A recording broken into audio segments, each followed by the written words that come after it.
Bom dia a todos, a quem eu não cumprimentei, graça e paz, amém? Hoje nós temos mais uma grande oportunidade de estarmos juntos em comunhão e buscarmos a direção de Deus através da sua palavra. E nós vamos meditar num texto que está no livro de Atos dos Apóstolos, capítulo de número 20, versículo de número 7 ao 12. Atos 20, 7 ao 12. Acharam aí Atos capítulo 20? Vamos à leitura da palavra de Deus. A minha versão é a NVI. Diz assim, no versículo 7 em diante: no primeiro dia da semana, reunimos-nos para partir o pão. E Paulo falou ao povo. Pretendendo partir no dia seguinte, continuou falando até a meia-noite. Havia muitas candeias no piso superior onde estávamos reunidos. Um jovem chamado Eutico, que estava sentado numa janela, adormeceu profundamente durante o longo discurso de Paulo. Vencido pelo sono, caiu do terceiro andar. Quando o levantaram, ele estava morto. Paulo desceu, inclinou-se sobre o rapaz e o abraçou, dizendo: não fiquem alarmados, ele está vivo. Então subiu novamente, partiu o pão e comeu, e depois continuou a falar até o amanhecer e foi embora. E levaram vivo o jovem, o que muito os consolou. Até aqui, palavra do Senhor, amém? Graças a Deus. Que história, né? Mais uma das histórias da Bíblia que relatam fatos inesperados que pode acontecer até mesmo dentro da igreja, não é? Eu já entreguei esse sermão uma vez, eu tinha colocado um título: Morte e Vida na Igreja. Mas hoje eu quero ser mais direcionado com o tema Saia da Janela. Amém? Vamos trabalhar com esse tema, abordando esse texto. Eu me lembro que quando eu estava num congresso, há um tempo atrás, lá em Águas de Lindóia, um congresso que era promovido pela igreja do Silas Malafaia, era um congresso que chamava Fogo para o Brasil. Alguns já tiveram em algum congresso desse. Eram os congressos que tinha em Águas de Lindóia, num hotel lá, e era muito gostoso de ir, muito bom mesmo. E eu estava ali nesse congresso, e na fileira da frente minha, tinha um senhor que começou a passar mal em pleno culto. Ele começou a passar mal e caiu e começou a ter tipo uma convulsão, ninguém sabia direito o que era. E eu tinha ouvido falar que quando alguém tem esse tipo de ataque, a gente tem que desenrolar a língua da pessoa. Eu não sei se é verdade, se não é, mas ele estava logo na minha frente ali, eu me senti, eu falei, eu tenho que tentar fazer alguma coisa. E eu fui lá, né, tentar ajudar o homem, abrir a boca dele para tentar desenrolar a língua dele. Mas eu confesso que eu não consegui nem uma coisa nem outra. Ele estava com a mandíbula travada, sabe? Não conseguia abrir a boca dele, enfim, foi aquele alvoroço. Correram com o homem, né? Lá já tinha uma ambulância de prontidão que fica lá no congresso, já socorreram e levaram o homem para o hospital.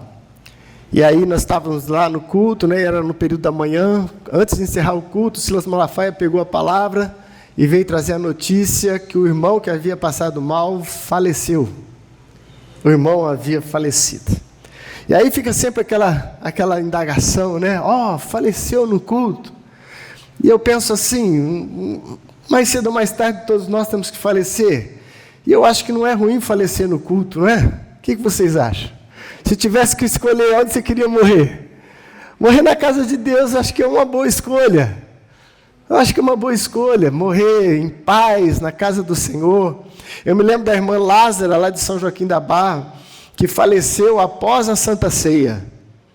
Nós ceiamos no domingo, ela passou mal, ao sair da igreja, correram com ela para o hospital, mas foi assim, muito rápido, faleceu, e já veio a notícia, ataque cardíaco, né, fulminante, já era uma senhora, né, de idade.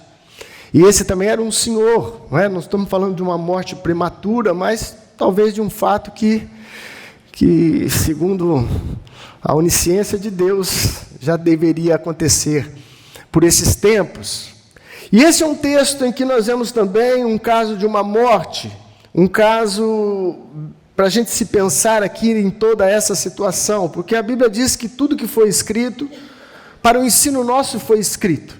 Esse texto narrado por Lucas, em uma das terceiras viagens missionárias do apóstolo Paulo, narra este episódio com alguns detalhes que eu acho que é de alerta para a igreja, que eu acho que é didático para a gente. Pois se foi narrado esse fato e também esse milagre extraordinário, porque este jovem Eutico morreu literalmente. Ele caiu do terceiro andar e quando foram lá para socorrer, constataram que ele havia morrido. Provavelmente ele já estava pálido, sem batimento cardíaco, né? Foi constatado a morte ali e depois houve um milagre, houve uma intervenção de Deus. Mas eu chamo a atenção dos irmãos para alguns pontos que eu acho importante aqui. O primeiro deles que diz que o apóstolo Paulo se alongou no seu discurso até a meia-noite, não é? Talvez esse culto tenha começado por volta das 7 horas, não é?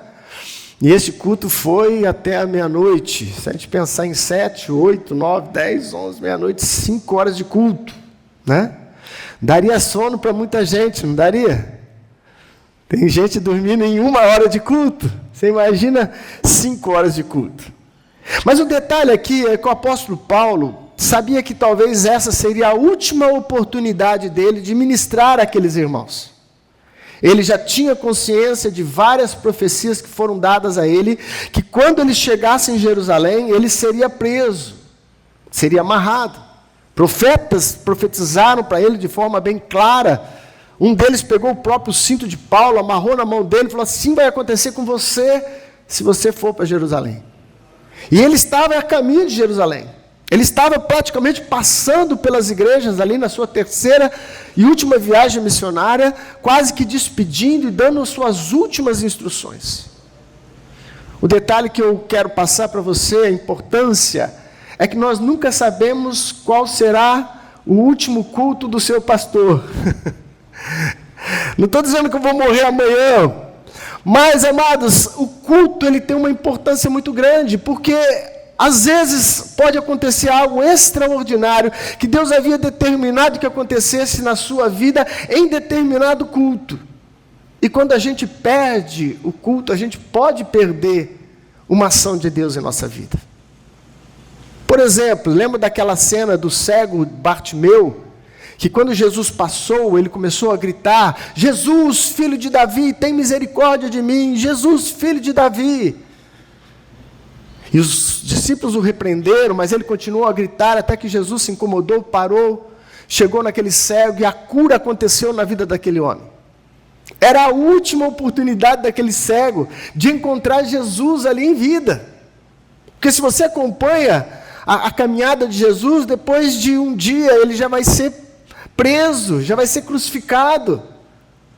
Talvez aquele foi o último culto, a última oportunidade que Bartimeu teria para receber a sua graça, para receber a sua bênção. Portanto, é importantíssimo nós estarmos sempre alinhados com o culto, que nós só temos um por semana. Um por semana. Se nós tivéssemos aqui culto todos os dias da semana, ainda teríamos lá, né, uma ressalva, né? Estive em 5 cultos essa semana, pastor. Mas nós só temos o nosso culto de domingo. Nós temos que aprender a valorizar, a priorizar, porque é neste momento que pode um extraordinário de Deus visitar as nossas vidas. Paulo não queria perder a oportunidade. E também todos ali queriam aproveitar essa oportunidade. Talvez foi anunciado ali tudo: olha, o grande apóstolo Paulo, o homem que tem chacoalhado o mundo, vai estar ministrando hoje aqui. Então aquele ambiente estava cheio, repleto de pessoas com alegria para ver a ministração do grande apóstolo Paulo. E foi realmente a última para esses irmãos. A última. Depois ele estende esse culto, né? Já que foi até meia-noite, ele falou: vamos terminar isso até o amanhecer. E ele vai até o amanhecer. Imagina que culto que foi esse. Que culto que foi esse? Devia ter ali uma graça, uma unção de Deus que envolvia os irmãos e que ninguém queria ir embora.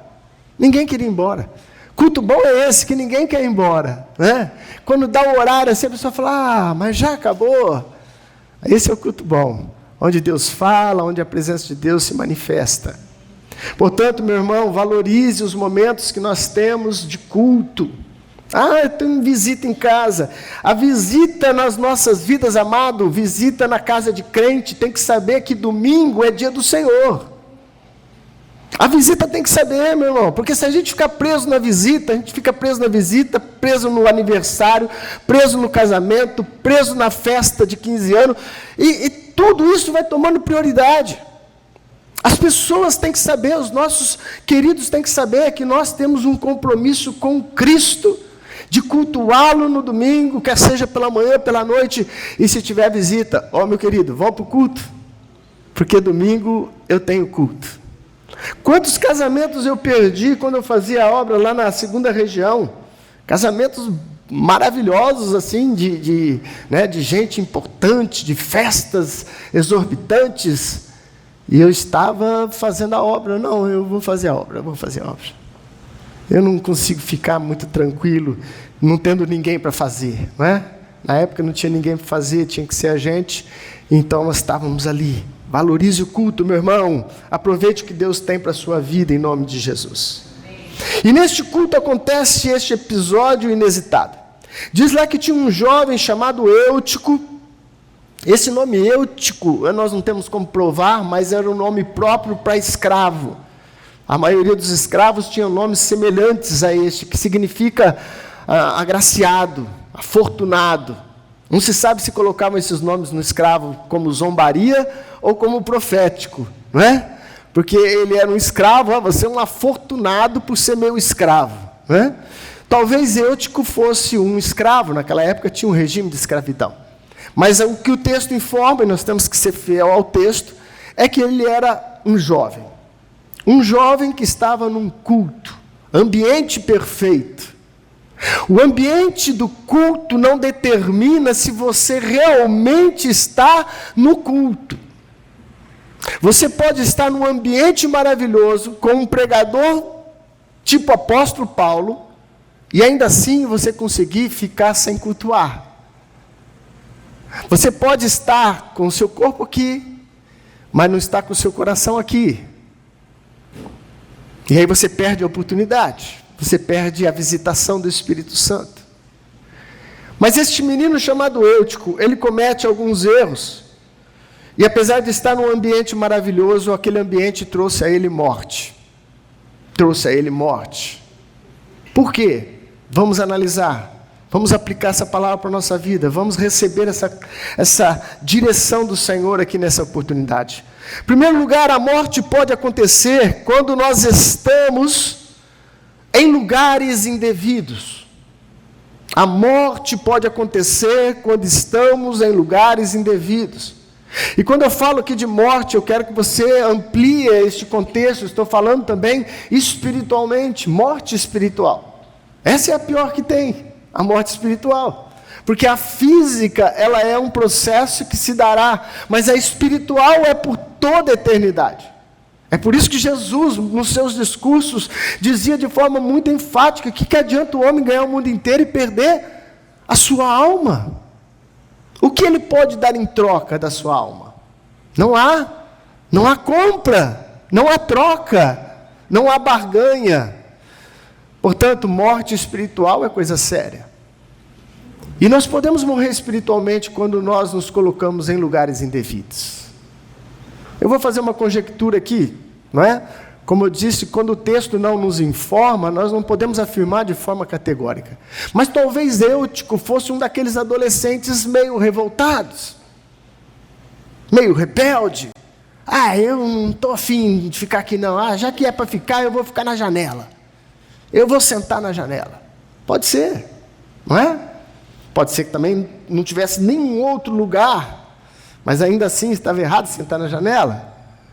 Mas vamos pensar nessa possibilidade de uma rebelião interna, de um momento em que a pessoa se revolta. Eu nem queria estar aqui, mas já que eu estou também, eu vou ficar contrariando.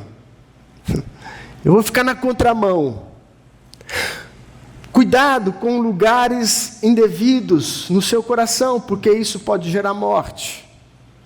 A rebelião, aquele estado de alma em que você se revolta contra a palavra de Deus, contra as ministrações de Deus na sua vida, contra orientações de Deus que vêm através de servos e servas de Deus, pode te colocar em um lugar indevido, um lugar espiritual indevido. Isso pode gerar morte. Eu me lembro da casa de uma pessoa conhecida nossa, irmão da igreja, que era um lugar onde sempre se reuniam para fuxicar, para instigar, para falar da liderança, para falar da igreja, e sempre se reuniam em tal lugar. E todo mundo falava, estavam lá em tal lugar, estavam lá em tal lugar. Misericórdia mesmo, porque a gente, quando percebe essas coisas, o tempo passa, e a gente olha depois para a trajetória familiar, trajetória profissional dessas pessoas envolvidas, e foi só desgraça, foi só coisa ruim, projetada porque muitas vezes estão com o coração em lugares indevidos. Cuidado, meu irmão, quando alguém vem falar de outra liderança para você. Cuidado quando alguém vem levantar algo de outra pessoa. Cuidado para você não ser participante, conivente com algo que seja, às vezes, até uma calúnia. Até uma calúnia. Esses dias vieram me falar de uma coisa muito séria de liderança. Eu falei, olha, cuidado. Cuidado, você não sabe isso. Você não tem certeza disso. Cuidado. Isso é perigoso. Eutico estava em um lugar indevido, e isso trouxe a ele morte. Segundo lugar indevido que gera morte são os lugares de distrações. Lugares de distrações podem ser lugares perigosos que vão gerar morte espiritual. Se tem um tempo que nós temos que trabalhar muito bem essa questão, são os nossos dias. Tempos de distrações. A todo tempo o ser humano está envolvido em algum tipo de distração. O celular nos fornece inúmeras distrações. Você não consegue mais encontrar nas pessoas um tempo de solitude, um tempo de meditação, um tempo em que ela fica só, quieta, sem estar conectada a nada. E esses tempos são tão importantes, tão significativos. Se você prestar atenção na Bíblia, muitos homens que foram usados por Deus eram homens que estavam ligados ao campo. Davi cuidava de ovelha no campo. Você imagina você cuidar de ovelha num campo? Sem celular, né? Sem celular. Ele fica ali e provavelmente foram inúmeros momentos de meditação, de solitude com Deus, vendo a natureza, tendo momentos a sós com o Senhor. Moisés foi chamado quando estava também apacentando. Tantas histórias na Bíblia de homens e mulheres que estavam em momentos especiais, momentos talvez de meditação, de introspectiva.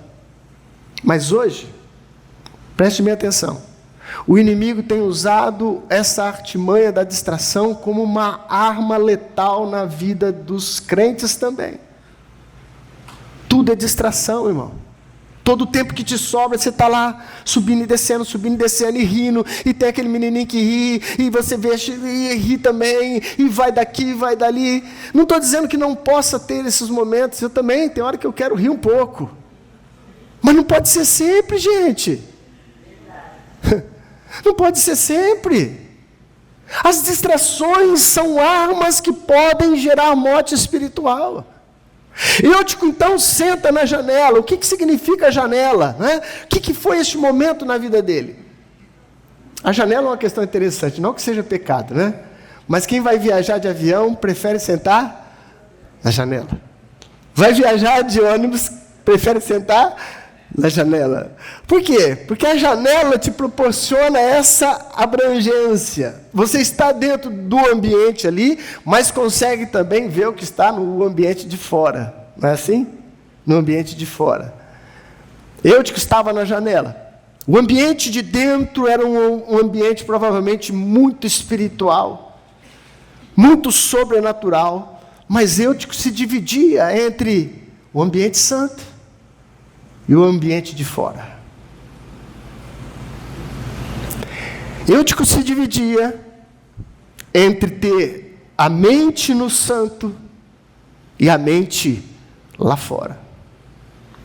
Eutico se dividia em ter a inteireza de coração do lado de dentro, mas uma parte do coração do lado de fora. Isso é um perigo. Esse tipo de janela, meu irmão, pode trazer morte espiritual. Por quê, bispo? Porque Deus não trabalha com meio. Deus só trabalha com inteireza. Você não pode dar meio coração para Deus. Você não pode dar meio serviço a Deus. Você não pode dar meia alma para Deus. Você não pode dividir o seu coração com outras coisas. O próprio Senhor Jesus disse isso. Se você tentar ter dois senhores, ou você vai agradar a um e desagradar o outro, você vai dividir a sua devoção. Isso não vai dar certo. Jesus disse: isso não vai dar certo. Isso vai gerar morte. O profeta Jeremias, coloca na tela para mim, no capítulo 29, versículo 13, nos dá uma chave importante de como alcançarmos a Deus, o coração de Deus. Jeremias 29, versículo de número 13.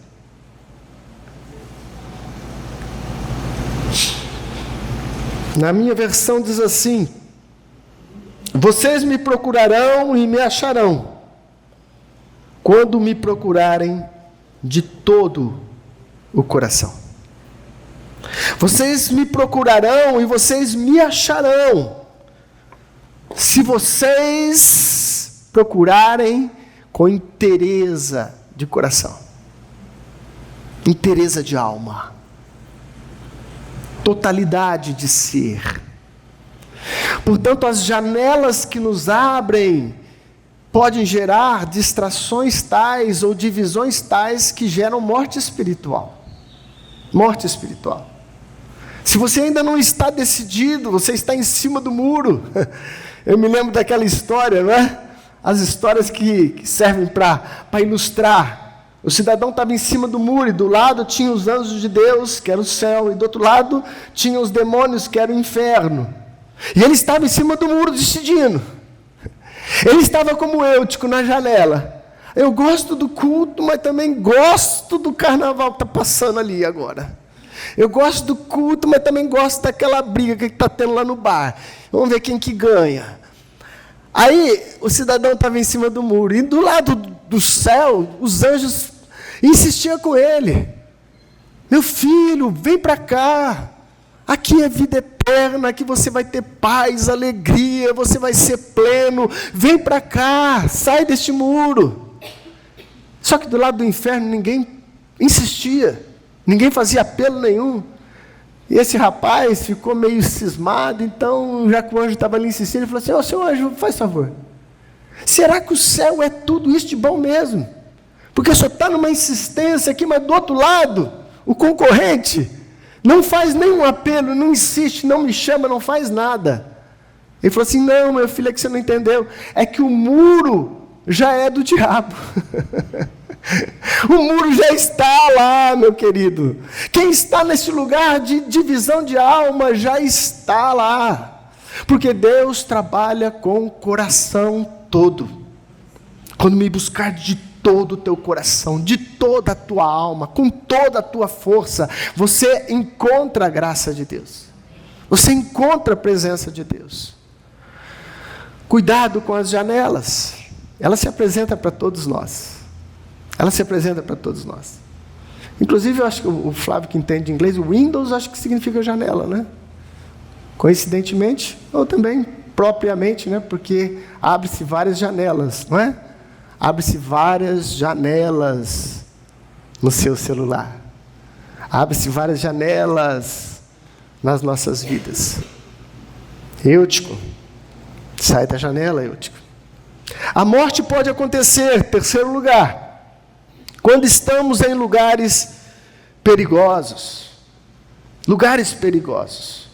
Lugares perigosos geram quedas perigosas. Eu gosto do Salmo de número 1.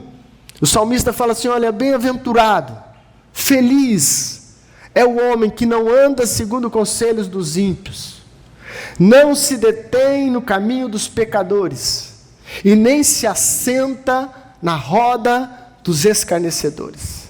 Lugares perigosos. Lugares perigosos. Você pode aplicar esse texto de forma integral e também espiritual. Integral porque tem lugares que são perigosos mesmo, gente. Misericórdia, daquela história daquela moça, né, que foi para o lado daquele negócio que eu não sei o nome direito. Como que é? Jambi. Hã? É esse daí que a Vitória falou. Que amarra um elástico na perna, não é? E a pessoa se joga do alto, e aquele elástico vai fazer o seu trabalho de trazer a pessoa até perto do chão e traz de volta, e aquilo produz uma adrenalina, produz não sei o quê, lugares perigosos. Lugares perigosos, amados. Tem uma coisa que eu e a Eitel fez, que eu me arrependo até hoje, nunca mais faria.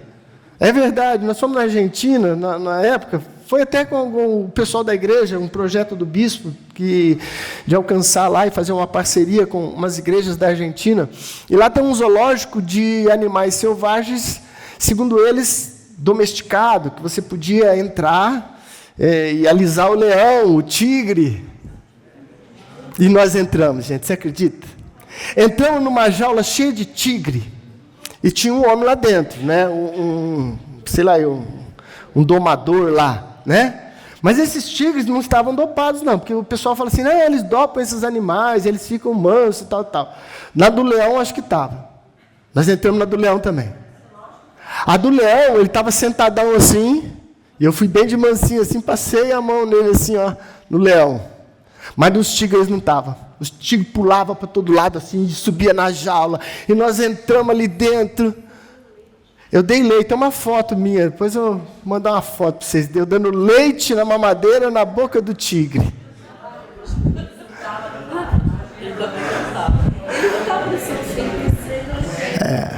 Lugares perigosos. Lugares perigosos. O que acrescentou na minha vida? Nada. Não acrescentou nada, só uma foto dando leite para o tigre. Não mudou nada. Na segunda-feira eu voltei para o trabalho. E a vida que segue, mas não deveria. Não deveria. Não deveria. Quantas vezes eu fui com amigos em lugares assim de cachoeira. Meu primo Vladimir, eu lembro até hoje, ele pulava lá de cima. Gente do céu, pode ter uma pedra ali, pode ter um pau ali dentro. Lugares perigosos. Cuidado com lugares perigosos. Para com essa besteira de adrenalina, de emoção. Para com isso, meu querido. Busca o Espírito Santo, que você vai ter a maior emoção que você pode ter na tua vida, o poder de Deus sobre você. Mas lugares perigosos também com relação ao espiritual. Cuidado com lugares perigosos. Não é todo lugar que você pode estar. Não é todo lugar que você pode se deter, não é todo lugar que você pode se assentar. Não tinha nada a ver, eu não estava fazendo, mas os outros estavam. São lugares perigosos. Nós temos que nos aperceber dos perigos físicos e espirituais, amados, porque lugares perigosos geram quedas perigosas. Geram quedas perigosas. Eutico.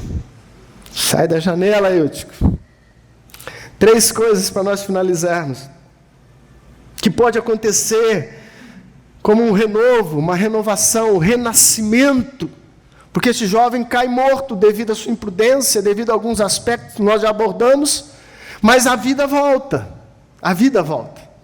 3 coisas que o apóstolo Paulo fez e que nós como igreja, agora é para a igreja, para os santos, né?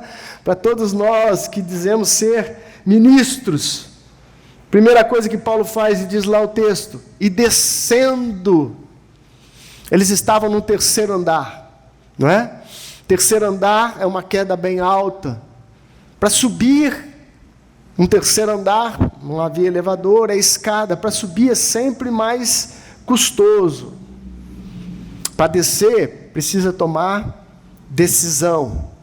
O apóstolo Paulo diz que desceu. Amados, nós temos que aprender a descer. Deixa eu te dizer uma coisa: quem aprende a descer, dificilmente cai. Grava isso. Quem aprende a descer, dificilmente cai. Se você aprender a descer de forma humilde, aprender a se colocar como servo, dificilmente você cai. Mas se você permitir que a soberba, o orgulho ou qualquer coisa invada o seu coração, você pode cair e pode gerar morte. Pode gerar morte. Nós temos muito que aprender sobre ser servos. Sabemos pouco ou praticamos pouco esse quesito que Jesus ensinou de forma maravilhosa. Maravilhosa. No livro de Mateus, capítulo 20, versículo 28, entre tantos textos, é um texto em que Jesus reforça essa necessidade de sermos servos, de aprendermos a descer. Mateus, capítulo 20, versículo de número 28, o Senhor Jesus diz assim: vou ler o 26 também. Não era assim entre vocês, ao contrário, quem quiser tornar-se importante entre vocês deverá ser o servo. E quem quiser ser o primeiro deverá ser o escravo. Como o filho do homem que não veio para ser servido, mas para servir e dar a sua vida em resgate por muitos.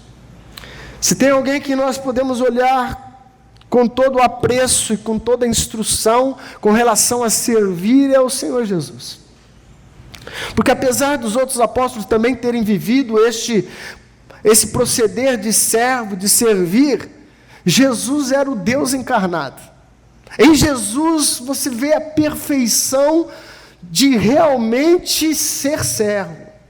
Porque sendo Deus, ele se esvaziou da sua glória e desceu. Mas ele poderia descer para reinar, ou para mandar, ou para comandar. Mas ele desce e fala assim: eu não desci para ser servido, mas para servir. Para servir. Nós, como servos do Senhor Jesus Cristo, temos que aprender a descer.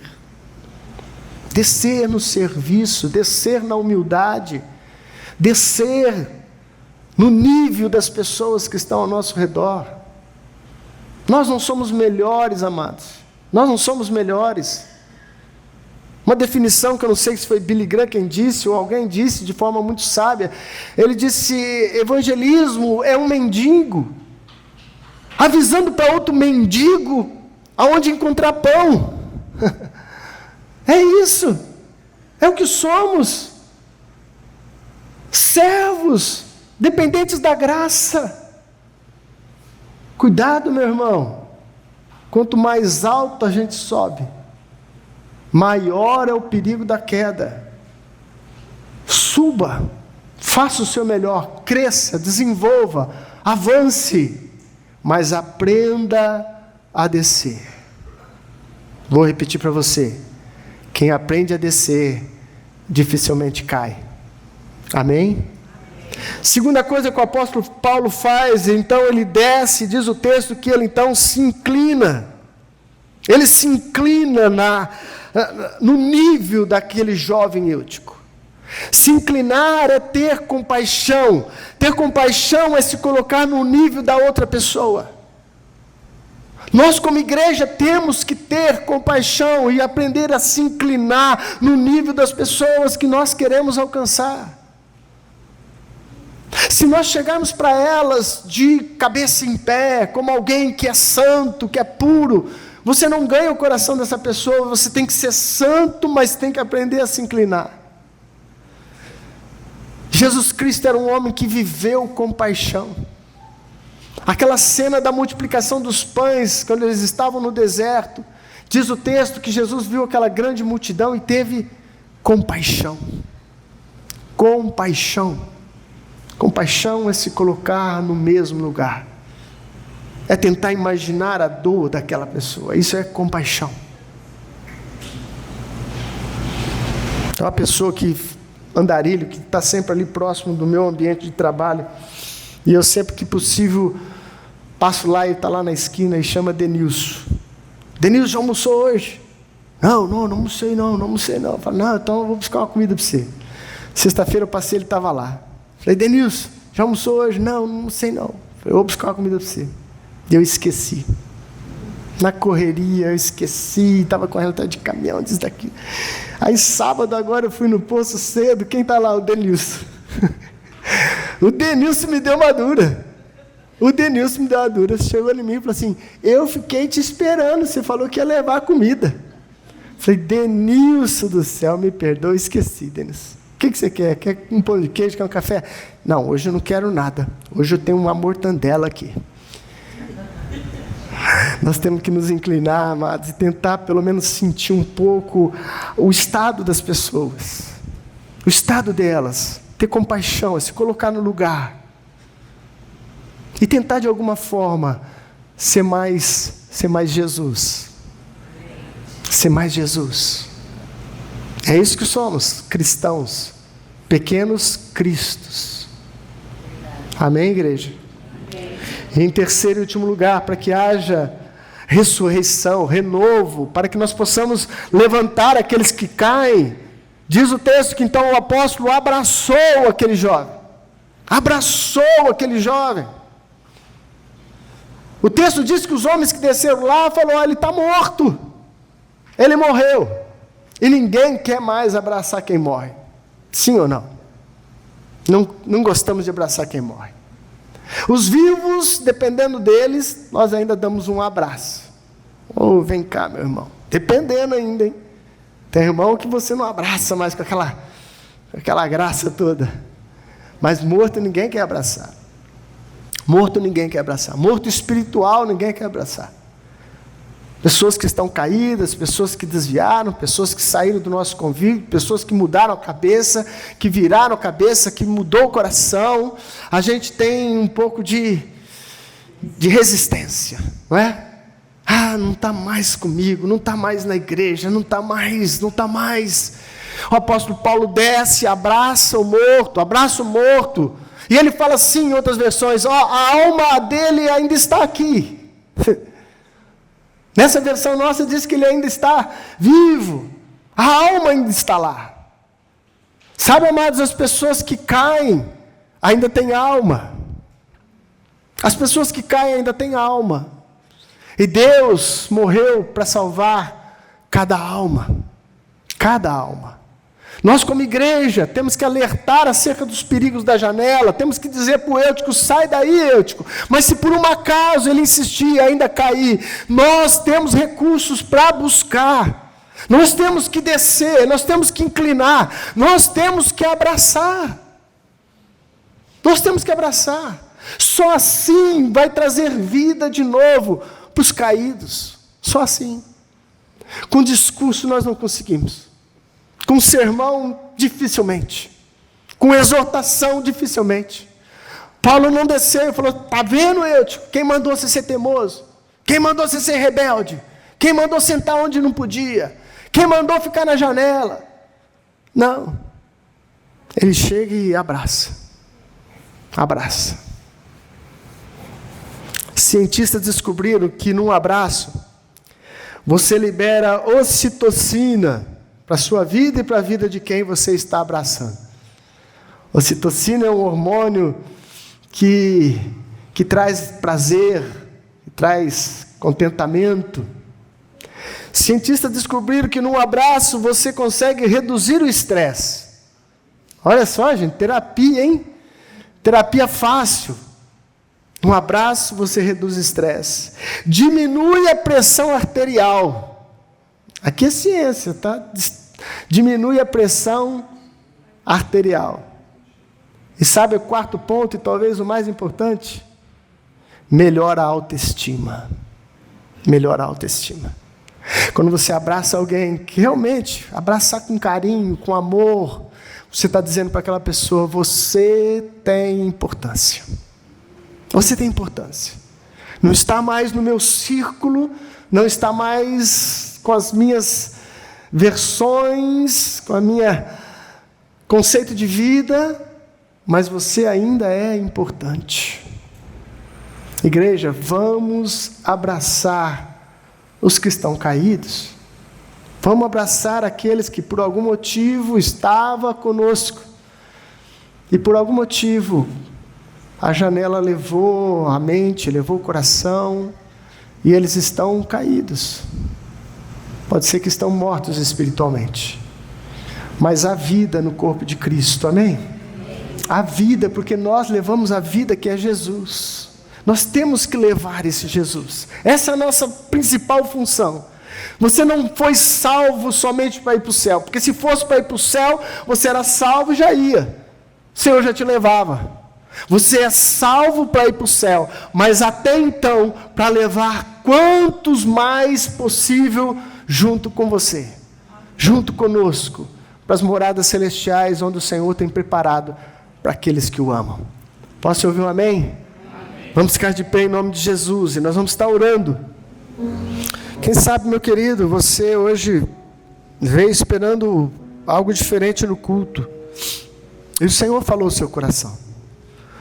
Talvez você tenha navegado em lugares que pode te matar espiritualmente. Talvez você está convivendo com pessoas que podem te matar espiritualmente. Talvez você está em lugares perigosos. Na sua vida profissional, na sua vida pessoal. E hoje o Senhor tem ministrado aqui. Há uma graça de Deus neste lugar. Há o poder de Deus neste lugar. Mas talvez você, como um cristão que anda na presença de Deus, tenha tido resistência de ajudar, de estender a mão, de descer, de se inclinar e de abraçar aqueles que por algum motivo se afastaram. Deixa Deus trabalhar no seu coração. Eu quero orar com você. Eu quero que o Espírito Santo complete essa obra em nós, em nome de Jesus. Pai Santo, em nome de Jesus, nós recebemos essa palavra, Senhor. Nós recebemos, Senhor, este aviso, esse alerta. Mas também recebemos, Senhor, este consolo, essa graça, que temos, ó Deus, que sermos parecidos contigo em todas as áreas. Aprender, Senhor, a descer. Sair, Senhor, do orgulho, sair dessa posição, ó Pai, pois não somos nada. O que somos é graça. O que temos é graça. Pai, nós precisamos nos inclinar. Precisamos sim, Senhor, sentir a dor do outro, necessidade do outro. E precisamos, Senhor, de coragem, de amor para abraçar. Para abraçar, Senhor. Trabalha nos corações aqui, Senhor, quebra toda dificuldade, rompe, Senhor, com toda cadeia em nome de Jesus. Cadeias espirituais, cadeias mentais, aprisionamentos da alma, do ser. Você foi criado para amar, meu irmão. Nós fomos chamados para amar. E quem não ama não conhece a Deus, diz a palavra. Se entregue ao amor perfeito, ao amor que é Deus, e também viva. Libere a graça do Senhor sobre a vida das pessoas. Libera amor, libera misericórdia, libera perdão. Se foi ofendido, libere perdão. Se te magoaram, libera perdão. Para que haja renascimento, para que haja vida novamente. Que a vida produzida por Deus venha sobre você, sobre a sua casa, sobre os seus amigos, sobre os seus parentes, sobre os seus filhos, em nome de Jesus. Em nome de Jesus. Vai curando, Espírito Santo, vai curando, Espírito Santo. Deixa eu respirar.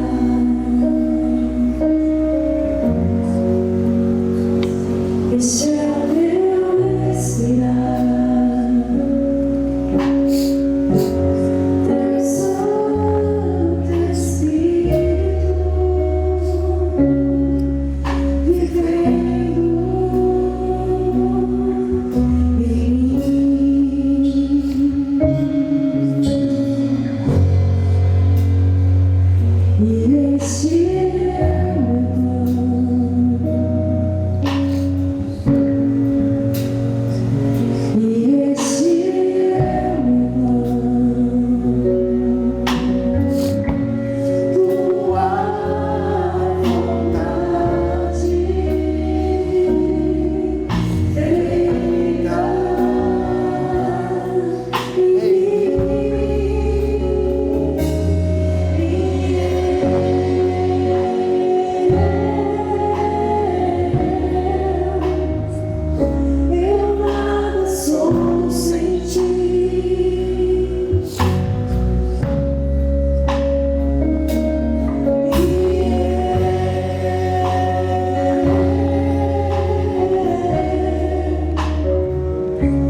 Aleluia.